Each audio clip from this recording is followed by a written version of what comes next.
Pagkadating ni Jesus mula sa kabilang ibayo, ay sinalubong agad ito ni Jairo na tagapamahala ng sinagoga at nagmamakaawang sinabi, "Nag-aagaw buhay po ang anak kong dalagita. Maawa po kayo. Sumama kayo sa akin at ipatong ninyo sa kanya ang inyong kamay upang siya ay gumaling at mabuhay." Sumama naman si Jesus. Ngunit sumunod din sa kanya ang napakaraming tao, kaya't halos maipit na siya, kasama rin doon ang isang babaeng 12 taon nang dinudugo. Hirap na siya sa sakit na iyon at marami ng doktor ang sumuri sa kanya. Naubos na ang kanyang ari-arian sa pagpapagamot, ngunit hindi pa rin siya gumagaling. Sa halip, lalo pang lumala ang kanyang karamdaman.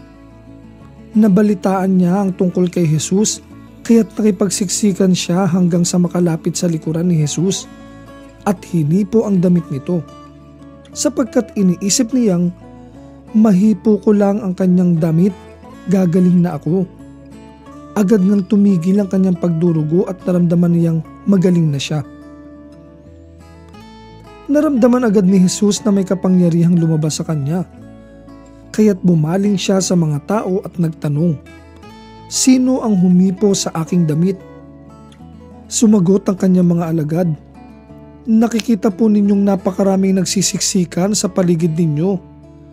Bakit po ninyo itatanong kung sino ang humipo sa damit ninyo?" Subalit lumingon-lingon si Jesus upang tingnan kung sino ang humipo sa damit niya. Palibhasa'y alam ng babae ang nangyari. Siya'y nanginginig sa takot na lumapit kay Jesus, nagpatira pa at ipinagtapat ang buong katotohanan. Subalit sinabi sa kanya ni Jesus, "Anak, pinagaling ka ng iyong pananampalataya. Umuwi ka na at ipanatag mo ang iyong kalooban. Ikaw ay magaling na." Sinundan ng tagpong ito ng masamang balitang patay na ang anak ni Jairo.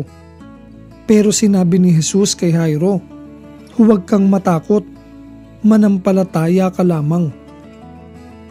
Nang dumating sila sa bahay ni Jairo, tanging si Pedro, Santiago, Juan at ang mga magulang ng bata ang pumasok sa kinaroroonan ng bata.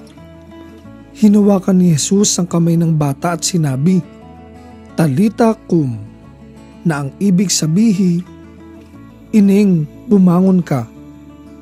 Noong di, bumangon ang bata at lumakad, at labis na namangha ang lahat.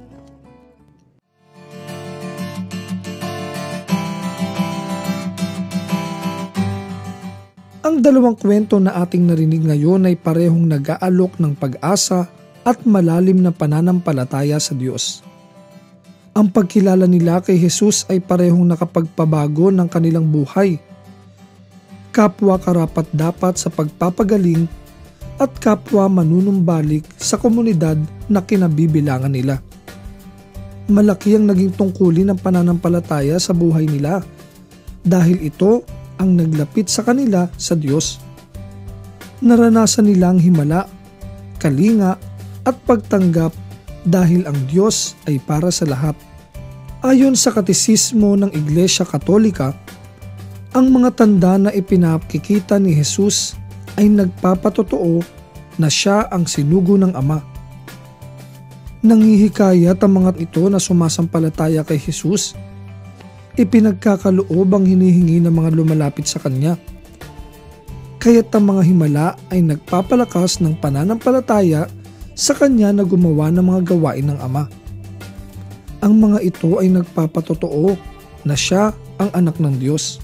Pag-asa ang nagdala sa babaeng may karamdaman para lumapit kay Jesus. Ganun pa man, pananampalataya niya kay Jesus ang nagpagaling sa kanya at hindi ang paghawak sa damit nito. Si Jairo naman ay naniniwalang may magagawa si Jesus para sa kanyang anak na may sakit. Ngunit hinamon ang paniniwalang ito nang mabalitaang patay na ang bata. Hinamon ni Jesus si Jairo na patuloy na magtiwala sa kanya. Ang pagtitiwala ni Jairo sa salita ni Jesus ay paglalim ng kanyang pananampalataya na nagresulta ng muling pagkabuhay ng kanyang anak, ang pagbangon nito mula sa mga patay.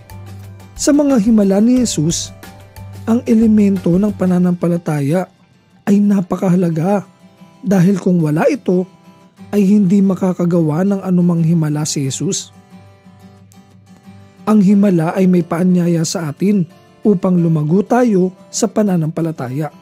Katulad ng paghamon kay Jairo, hinahamon din tayo ni Jesus na patuloy na magtiwala sa kanya, gaya ng paghihirap ng babaeng dinurugo, lalo na sa mga pagkakataong hindi ipinagkakaloob ang ating mga hinihiling, maraming hirap, sakit at mga isinasakripisyo. Lampasan natin ang mga balakid na ito at abutin ang presensya ni Jesus. Sa gayon, sasabihin niya sa atin na anak, pinagaling ka ng iyong pananampalataya. Ipanatag mo ang iyong kalooban.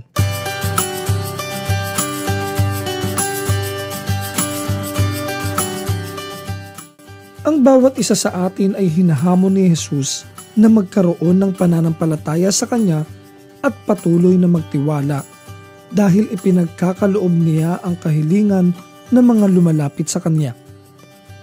Paano mo ipapakita ang iyong buong pagtitiwala sa Diyos?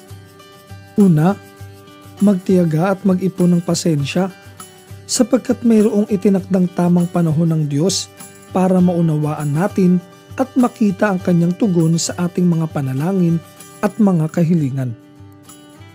Ikalawa, ipanatag ang kalooban sa kabila ng mga suliranin at mga alalahanin sa buhay, sapagkat naniniwala tayong hindi naman nagpapabaya ang Diyos at hindi niya tayo iniwan. Ikatlo, inaanyayahan tayo ni Jesus na pahalagahan ang ating mga kalusugan at ingatan ang ating buhay, sapagkat ang buhay at kalusugan ang tunay nating kayamanan upang maisagawa ang mga gawaing nakapagpapaganap sa ating pagkatao.